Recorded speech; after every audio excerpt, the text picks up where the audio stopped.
Happening now, spontaneous combustion is blamed for starting a fire that injured a first responder in Chautauqua County, and a threat against a Jamestown school has been deemed unfounded. Plus, a look at the newly proposed scooters and bikes that could soon be hitting the streets of Jamestown. Live and on demand, this is WNY News Now. And thanks for joining us for WNY News Now. I'm Justin Gould. Those stories and more are coming up. But first, spontaneous combustion was the source that ignited a fire in the town of Busti, which injured one firefighter. On Tuesday night, the Busti, Lakewood, Kyantone, and Sugar Grove fire departments were dispatched to 3816 Cowing Road for a structure fire at a construction site of a newly built home. A firefighter with the Lakewood Fire Department suffered a minor injury while working to quell the flames there. The Chautauqua County Fire Investigation Team has since determined that the fire was a result of spontaneous combustion. Specifically, deputies with the Sheriff's Office say approximately 20 rags which were piled up are to blame. Now, saturated with an oil-based stain on them, the rags ignited and the fire grew, causing damage to the first and second floor of the property. Well, a second threat against a Chautauqua County school in less than 24 hours has been deemed unfounded. On Tuesday, educators at Purcell Middle School in Jamestown were made aware of a threat against students made during a Monday night FaceTime call. Working with the Jamestown Police Department, school officials determined there was no credible threat to Purcell or to students. This was the second school-related threat locally in the past day. On Monday, an email threatened the superintendent at Clymer Central School, which, as a precaution, prompted a dog search of the property. Following a further investigation, the FBI determined that the threat was connected to a hoax sent to various Western New York and New York City school districts. Well, a 43-year-old woman accused of trespassing inside of a condemned apartment in Jamestown was arrested once again for the exact same crime. Jacqueline Anderson was first arrested by officers with Jamestown Police overnight Tuesday after she was discovered yelling inside of an East Side apartment. Then, just hours later on Tuesday evening, officers arrested Anderson for another alleged trespass complaint at the same address. The building was posted and condemned by the city's Director of Development. Anderson, who is accused of resisting arrest, faces additional trespass charges in addition to the criminal charges originally filed earlier in the day.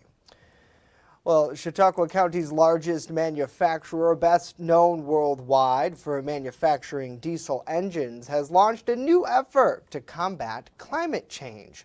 On Wednesday, Cummins President and CEO Jen Rumsey announced a new brand, Accelera. The enterprise will develop, produce, and sell electrified products for both commercial vehicles and industrial application. Optimizing PEM fuel cells, the high-powered hydrogen tanks are also a priority for that new venture. Over the past several years, Cummins has invested more than $1.5 billion in research and technology, capital and acquisitions to build their leadership and technological capabilities. Accelera President Amy Davis says at the heart of this new brand is innovating green energy to connect production to everyday use. We can sell components like we traditionally have. We can sell subsystems, and we can even do complete integrated battery electric vehicles.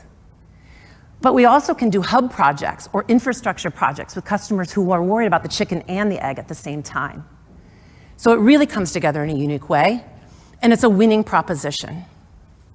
We're going to win because we have over 100 years of experience that we can apply to these technologies to make them work. Now, in addition to operations worldwide, Cummins Inc. operates the Jamestown engine plant in Busti, New York. Earlier this year, the business announced a big revenue increase with projections after fourth quarter profits totaled $631 million. That's 13% higher than the period in 2021. Well, the city of Jamestown could soon see a new type of vehicle braving the roads thanks to a new service that would deploy electric bikes and scooters. Bronson Rasmussen joins us live in the studio today with more on what the city's doing here, Bronson, for these electric rides. That's right, Justin. Addressing mobility options within city limits, lawmakers are looking at working with Bird Bike Share to set up affordable transportation. By downloading their app, anyone 18 and up would be able to use this new service. As you all know, not everyone in the city can afford a car, right? But there is a unique opportunity to provide some of this additional mobility options in the non-winter times. Local leaders would designate areas for the riders to operate in. If a rider leaves the zone, the bike or scooter will shut down. Furthermore, the system would shut down after midnight. The scooters and the bikes are all GPS coordinated, so it's down to about 2 feet. So I know where that scooter is at all times. You can put it in your basement. I'm gonna know where it is. You can't knock the brain off of it because it's internal. To comply with New York state law, each bike and scooter is restricted to 15 miles per hour. Once you kind of get past that honeymoon stage, as it were, what happens is that those ride times actually come down. So where you'll see rides basically between 4 and 8 minutes generally is the time. And what that means is that people are actually using them to go from a specific location, right. Like they're going to work, or going back home, or going to lunch. Each ride costs $1 to get started and close to 50 cents every minute after that, with different community pricing discounts. They actually provide all of the capital costs and they manage the program. And in return, the city receives a portion of, a financial portion of each ride.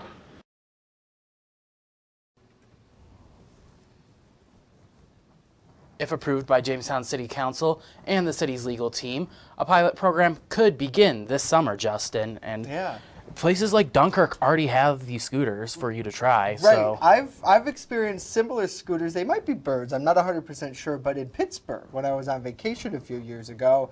And I gotta say, it is pretty fun, right? To get out and to be able to do it as a tourist. I think there's definitely an element there. But even what the city's hinting at here, kind of some of that mobility, that's an interesting angle because you think about it, there are people who maybe they can't get a cab or an Uber or a Carts bus, and for a relatively low price, you can operate these bikes and scooters. yeah, you could use them. The bikes have a basket on them. Right. Go to the grocery store, go to Tops or somewhere, Right. get what you need, go home, and it costs you only a few bucks probably. Yeah, absolutely. So it'll be interesting to see what the council thinks about rolling it out and then what the actual rollout process will look like. Bronson, thank you very much for that. Well, now let's switch gears and get a first check of our weather forecast. Chief Weather Forecaster Andrew Stevenson joining us today. And Andrew, the weather today maybe not quite good for biking. I mean, it looks nice out there, but... Looks nice, but not very warm. But when you get on those bikes, you can take the bikes to the splash pads that the city's going to be getting. So killing two birds with one stone. Live look over Chautauqua Lake right now. We got partly sunny skies out there, and the lake is clear of ice. So a beautiful picture, but it's not as warm as it looks out there. First defense Doppler radar. Not much happening on radar right now. There are some clouds out there, but there's also some sunshine, but there's no precipitation to report of. Speaking of beautiful photos, I wanted to share a couple more photos with you from Don from the snow we had Monday night. These were taken down at the river walk, and between the snow and the lights shining on the bridge down there, it just made for some beautiful winter images Monday night. If you have any photos you'd like to share with us of the weather, you can share with us at the First Defense Weather page, WNY News Now page, using the hashtag MyLocalWX. The almanac for yesterday, or for today, the high yesterday was 33 degrees, the low was 24. The record for today is 73. Set back in 1983, and the record low, -17, set back in 1999. So for the rest of the afternoon out there, a mix of clouds and sunshine. Beautiful day out there, although it will be chilly with highs today in the lower 30s. I'll have a look at the full forecast, including some more snow on the way by the end of the week. I'll have the details coming up. All right, we'll have to enjoy the sun while we got it, Andrew. Thank you. As we continue, we're hearing from the families of the victims of that Rochester crowd surge. And later, we're breaking down the call for expanded access to doula birthing services here in New York State. Stay with us. WNY News Now. We'll be right back.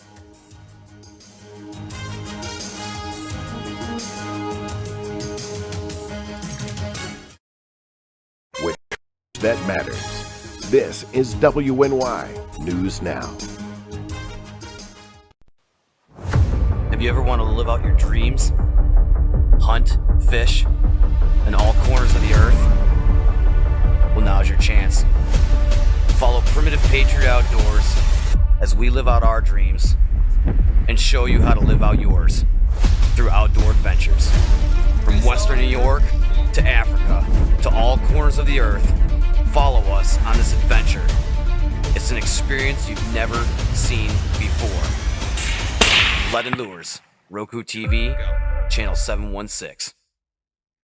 EagleZip.com is your local one-stop shop for all of your home and business computer needs. Located on Fluvan Avenue Extension, just outside of Jamestown, EagleZip.com sells and services all brands of desktops and laptops, as well as servers and network equipment for your business. All new computer sales include transferring your data from your old computer, plus a 2-year warranty. Call EagleZip.com today. Stop by EagleZip.com today and let us make computers easy for you.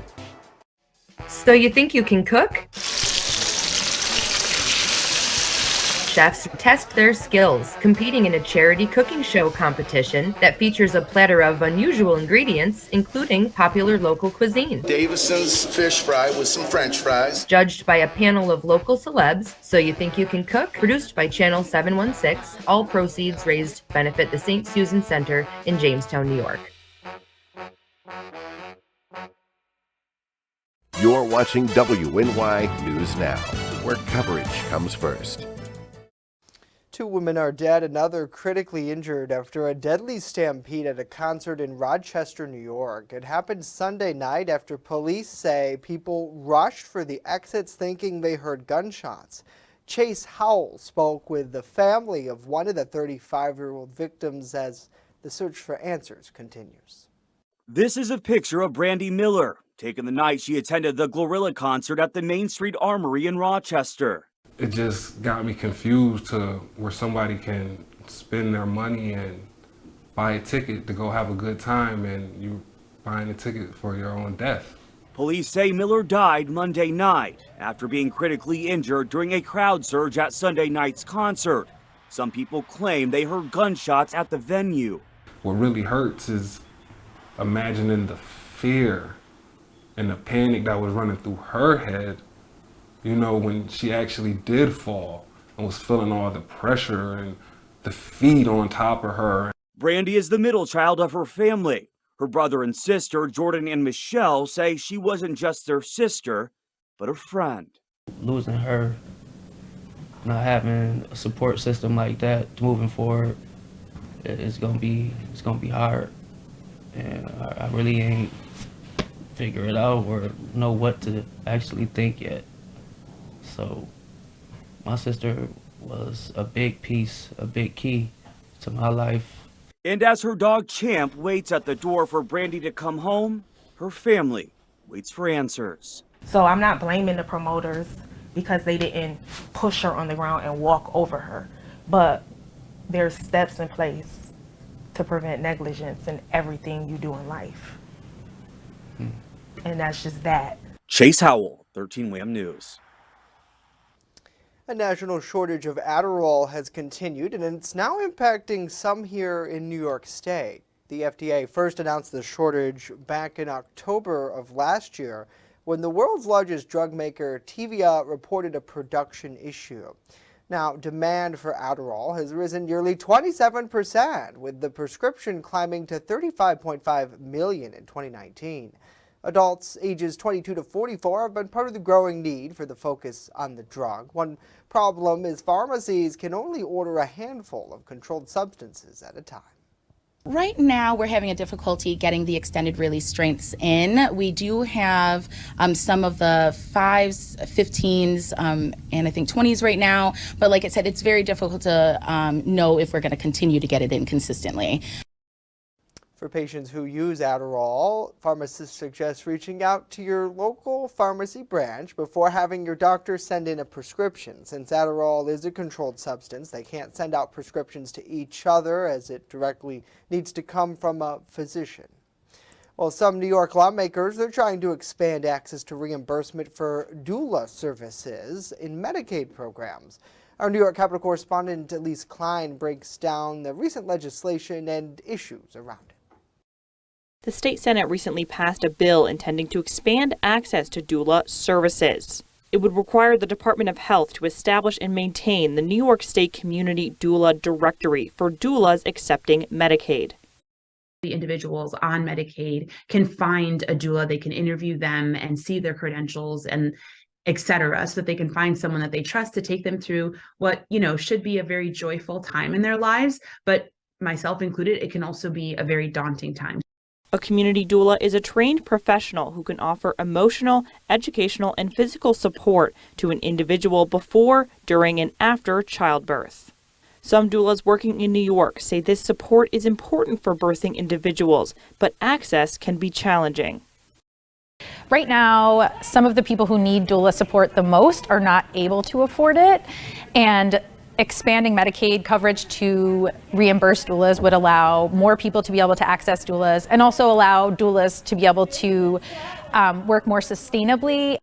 We're joining people before their medical teams and we're staying with them afterwards. So that time needs to be considered, and doulas need to be paid a rate that makes this a living wage so that we can support our families and support ourselves. In 2019, the Department of Health launched a doula pilot program to extend the state's Medicaid program to cover doula services in Erie and Kings counties. Senator Brooke says because this pilot is only available in 2 counties, access is limited. Brooke adds access to doulas can do more than just help New Yorkers through their birthing journey. It can also help combat maternal death. According to the New York State Department of Health, Black women are 5 times more likely to die of pregnancy-related causes compared to white women. So when we think about, doula care and expanding it, it's also a racial justice issue and it's a birth justice issue, right? It's making sure that we have more equitable outcomes, and we're trying to get rid of these disparities while we tackle the crisis overall, too. In Albany, Elise Klein, WNY News Now. There's a lot to break down with the $44.4 billion budget proposed by Pennsylvania Governor Josh Shapiro Tuesday. Among the long list of priorities, we'll see funding boosts for education, mental health, public safety, and job retention.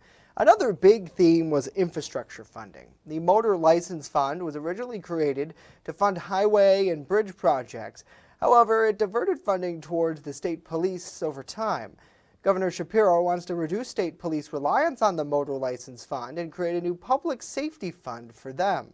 The new fund for state police will be called the Public Safety and Protection Fund, which will be a dedicated funding source for the state police that will reduce our reliance on gas taxes by $100 million each year for the next 5 years.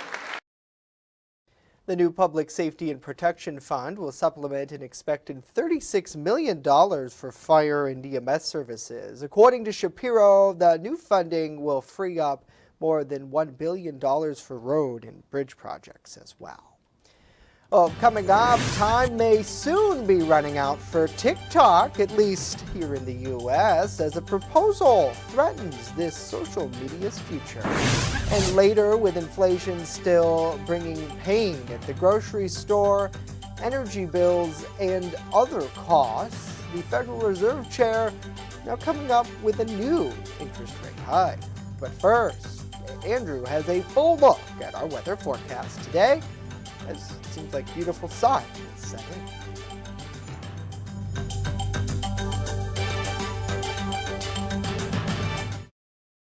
You're watching WNY News Now, where coverage comes first. I don't think that many kids in my son's school even do it. He makes fun of his friend who vapes. He would never try it. She's into soccer. She's on the honor roll. She's just not the type. No way. No way. No way. No way. My kid would never vape. Get your head out of the cloud. Today, nearly 8,000 kids will start vaping. Maybe even yours. Learn about the dangers at talkaboutvaping.org.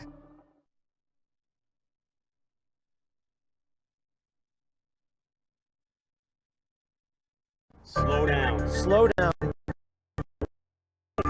When you see signs, Lights. Vests. please give us some room. Slow down. Slow down and move over. When you need help, It's our job To help you. to save you. despite the danger, This danger is real. Do your part. Please Slow down. Slow down. And move over. move over.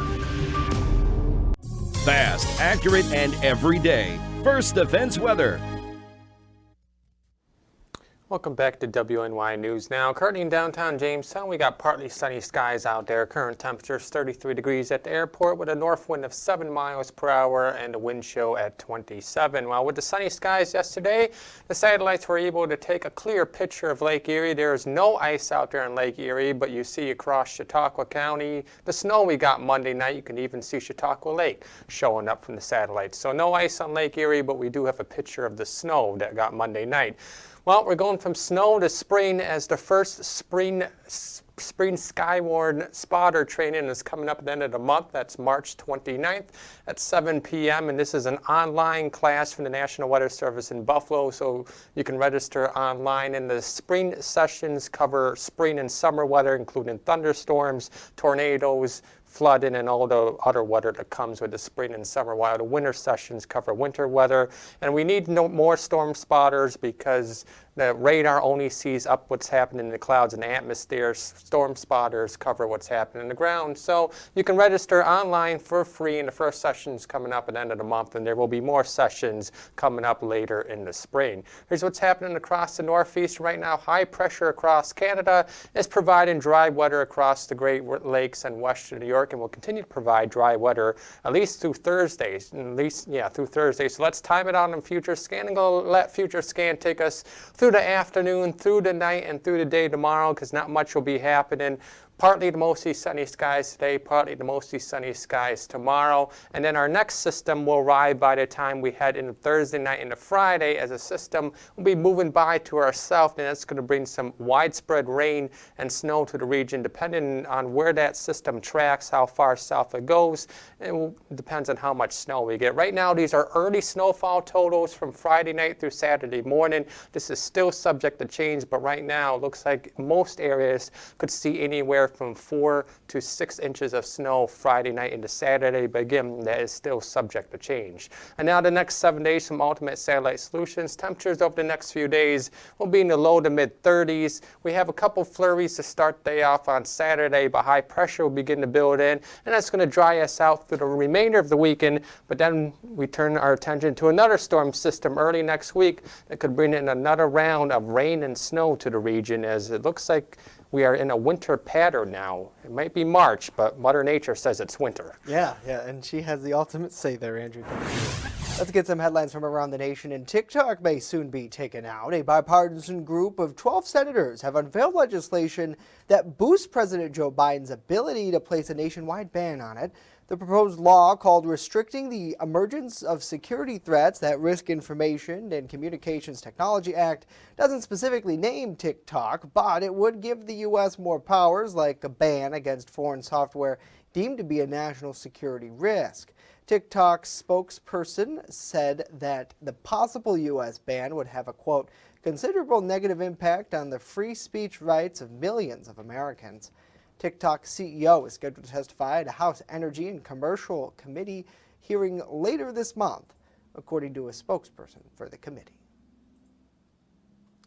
Authorities are sharing more information about a group of 4 Americans who were kidnapped in Mexico after crossing the border for a planned medical procedure and were held for 4 days before 2 of them were rescued alive. Gloria Pazmino has more.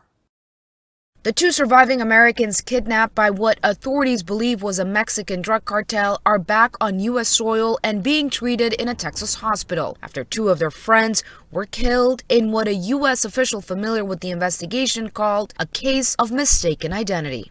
We extend our deepest condolences to their families and friends The victim's family members say 33-year-old Latavia Washington McGee was trying to get to a clinic for a scheduled medical procedure. She and 3 traveling companions never made it there. Shaeed Woodward and Zindel Brown were killed. Another, Eric Williams, was injured. The friends got lost on the way to the clinic, a friend of theirs told CNN. And the FBI said the group came under fire from unidentified gunmen. Then they were loaded into the back of a truck and abducted. One person has been detained in connection with the kidnapping. We have a firm decision to have security in this case as in others, and the investigation is ongoing to find who is responsible. Washington McGee, who was uninjured, spoke to her mother from the hospital Tuesday. They started shooting at the car, shooting inside the van or whatever, and I guess that she said the other ones tried to run and they got shot at the same time. And she watched them die. At the border in Brownsville, Texas, I'm Gloria Pasmino. Interest rates might be higher than previously anticipated. That's what the Federal Reserve Chair told the group of senators Tuesday. The warning follows a series of economic indicators that show the economy is running hotter than expected, despite recent actions from the Fed. While the Federal Reserve raises interest rates, it slows consumer spending on big purchases and can also impact local businesses. The Federal Reserve Chair, Jerome Powell, addressed a handful of senators on the Banking Committee. He says the central bank is prepared to react to recent signs of economic strength by raising interest rates higher than previously anticipated. Powell says they will closely monitor economic data that is set to be released relatively soon, but explained that fighting inflation has been tough. We continue to anticipate that ongoing increases in the target range for the federal funds rate will be appropriate in order to attain a stance of monetary policy that is sufficiently restrictive to return inflation to 2% over. Data shows inflation did calm down in the past few months, but went up in January. Consumer spending and job growth also went up too. Powell says bringing inflation down will be a long and bumpy road. Well, coming up next, with spring on the horizon, a look at what health experts say you should be doing right now to fend off allergies. You're watching WNY News Now, your source for breaking news. Have you ever wanted to live out your dreams? Hunt, fish, in all corners of the earth? Well, now's your chance. Follow Primitive Patriot Outdoors as we live out our dreams and show you how to live out yours through outdoor adventures. From Western New York to Africa to all corners of the earth, follow us on this adventure. It's an experience you've never seen before. Lead and Lures, Roku TV, channel 716. So you think you can cook? Chefs test their skills, competing in a charity cooking show competition that features a platter of unusual ingredients, including popular local cuisine. Davison's fish fry with some French fries. Judged by a panel of local celebs, So You Think You Can Cook, produced by Channel 716. All proceeds raised to benefit the St. Susan Center in Jamestown, New York. Winter's not even over yet, but spring may already be in the air. Health experts say now is the time to start protecting yourself against allergies. In today's Health Minute, what allergists say you should be doing. Winter's not even over yet, but spring may already be in the air. Health experts say now is the time to start protecting against seasonal allergies. Really starting to block inflammation now can help not only at the start of symptoms, but also kind of make it a better season overall. Allergist Flavia Hoyt with National Jewish Health recommends a steroid nasal spray. There are some over the counter, but Hoyt says to make sure it's a nasal steroid. Check with your doctor if you're unsure. Using that, 2 sprays per nostril on a daily basis helps kind of minimize the inflammation. It takes a couple weeks to build up in your system, and then when the pollen really comes full force, you're ready to fight it. Hoyt says other over-the-counter therapies like antihistamines, whether it's a pill or a nasal spray, may help too, as well as nasal irrigation devices like a neti pot. Those can be started closer to the allergy season, but the nasal steroids we really say to start around this time of year. Hoyt says now is also the time to think about keeping the outside environment from getting inside your home. That means when it starts warming up, keeping windows closed in both your car and at home, and making sure pets don't bring pollen into your bed. You know, the pollen starts floating around before you see the leaves on the trees, and so it can catch people off guard. For Health Minute, I'm Mandy Gaither. Mandy, thank you. That's it for the news today. Of course, our programming continues all the time with breaking news updates at WNYNewsNow.com. We'll leave you with this live look over Chautauqua Lake. Have a great day.